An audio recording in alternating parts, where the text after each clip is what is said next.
U.S. Secretary of State Marco Rubio is in Brussels defending his president's global tariffs. Rubio was asked about the damage Donald Trump has caused to his allies' economies and to global financial markets. The markets will adjust. Businesses around the world, including in trade and global trade, they just need to know what the rules are. Once they know what the rules are, they will adjust to those rules. So I don't think it's fair to say economies are crashing. Markets are crashing because markets are based on the stock value of companies who today are embedded in modes of production that are bad for the United States. We have to be a country that thinks we're the largest consumer market in the world, and yet the only thing we export is services. And we need to stop that. We need to get back to a time where we're a country that can make things, and to do that we have to reset the global order of trade. While Trump's administration tries to ease concerns in the U.S. about those crashing markets, some Republicans are breaking ranks with the president on tariffs. The yeas are 51, the nays are 48. The joint resolution's passed. This week, the Senate narrowly passed a bill that would stop Trump from being able to impose tariffs on Canada. That's thanks to 4 Republican senators who supported the resolution despite the president's wishes. My next guest co-sponsored that bill. Democratic Senator from Vermont, Peter Welch, joins me now. Senator, it's good to speak with you again. Thanks for being here, sir. Thank you. The markets are in absolute turmoil, trillions of dollars being lost, and now retaliatory tariff after retaliatory tariff is coming against your country. What do you think it will take to get Donald Trump to change course here?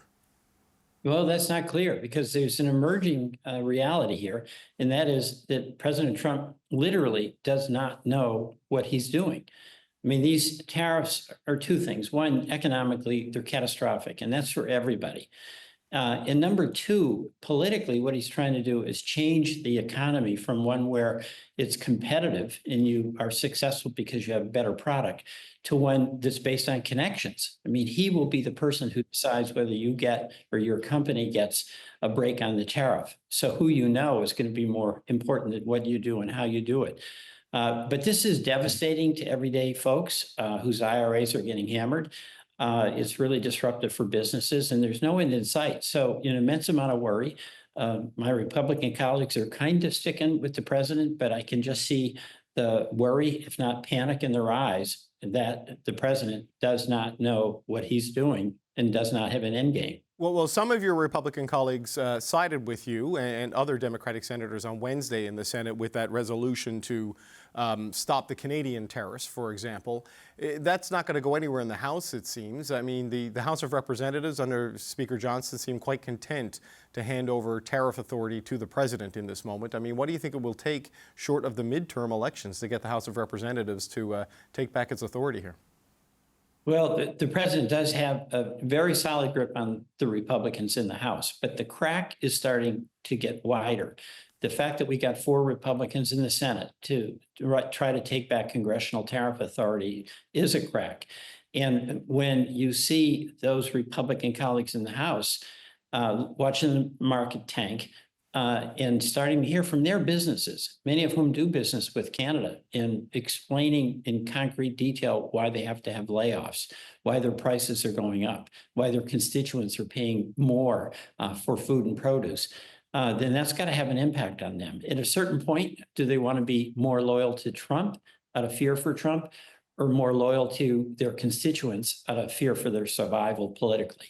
Well, you know, we spoke with Senator Chris Coons on the show yesterday, and I'm sure will not surprise you, he is very much in line with your view on this. But then we also spoke to a Republican representative from North Carolina, Congressman Chuck Edwards. And he said the markets are being emotional, Canada's being emotional, the companies that are cutting jobs are being emotional, and we just got to trust Donald Trump and give this time and it will work. I mean, how do you deal with that mindset in the face of all the evidence? Well, that's kind of a fantasy-based, faith-based economic policy.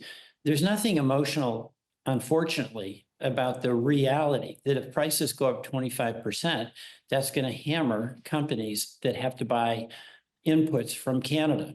If prices go up for our farmers along the border 25% when they're getting fertilizer that we need and you would provide from Canada, that really hurts the bottom line of our farmers. So this is not about a panic or overreacting or being emotional. It's about the real world acting in a real way that only folks who want to be in denial can feel comfortable about ignoring the reality that we see right before our eyes.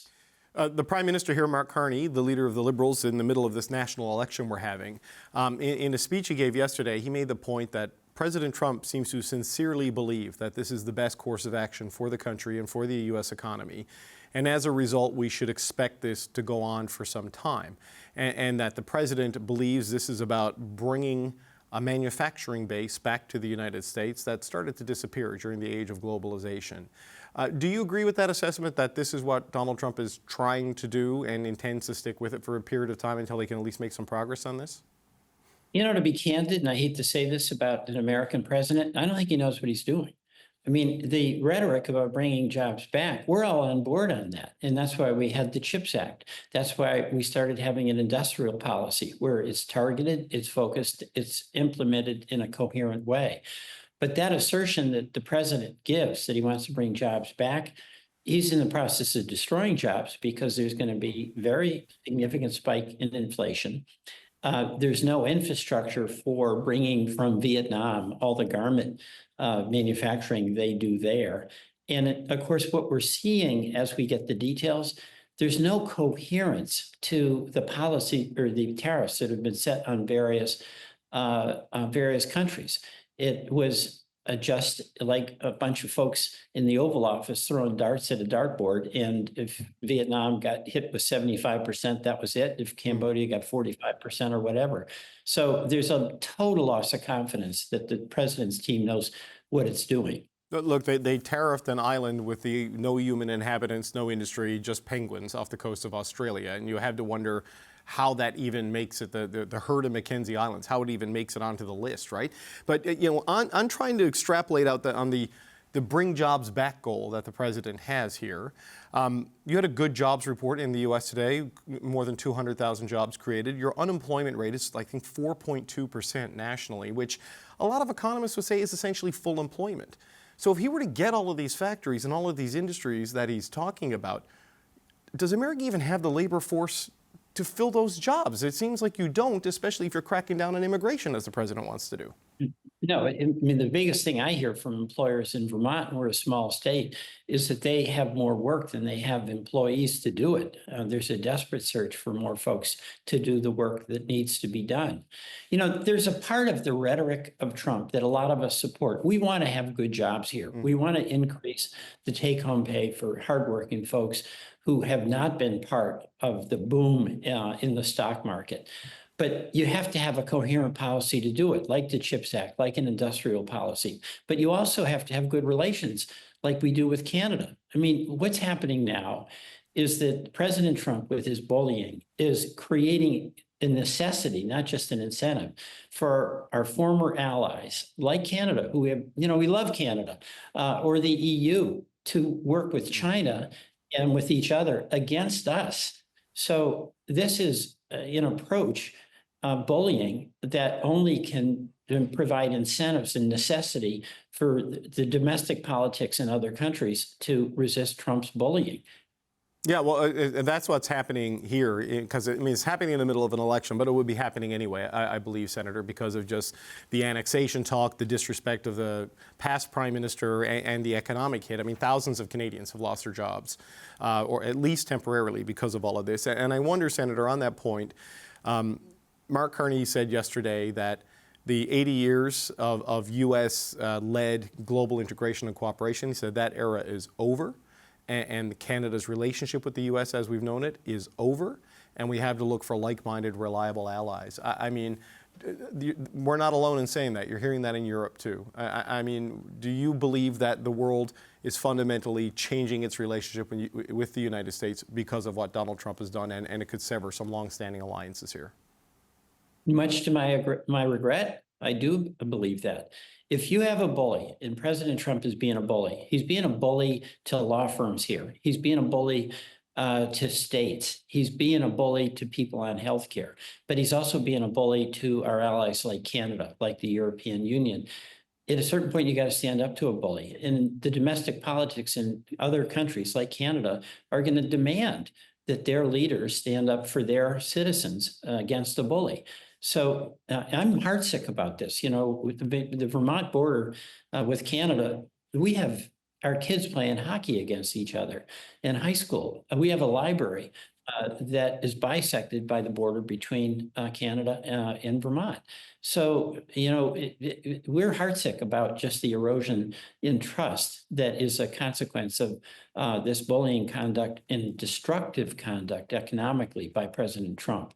Yeah, I think the Canadian interest of that library has been closed because of all of this, because of the tension that's there. And just one last question for you, Senator. I mean, look, the stock market is going in one direction and it's down, and it's every stock market around the world. Oil's dropping, metals are dropping, everything is dropping. I mean, the forecasting for the probability of a global recession has gone up 60, 70% to some of the forecasts. Do you think the U.S. is going to drive the world into a recession right now? And the path we're on, we could, because these are indiscriminate tariffs. They're not targeted. You know, I would support China tariffs because of unfair trade practices. I'm certainly strongly opposed to Canadian tariffs. We tariff Canada, Canada tariffs us, and that's true all around the world. And it's a spiral down. So when does this end? It's hard to know, but the markets think we're a long way from having it end. This has got to stop.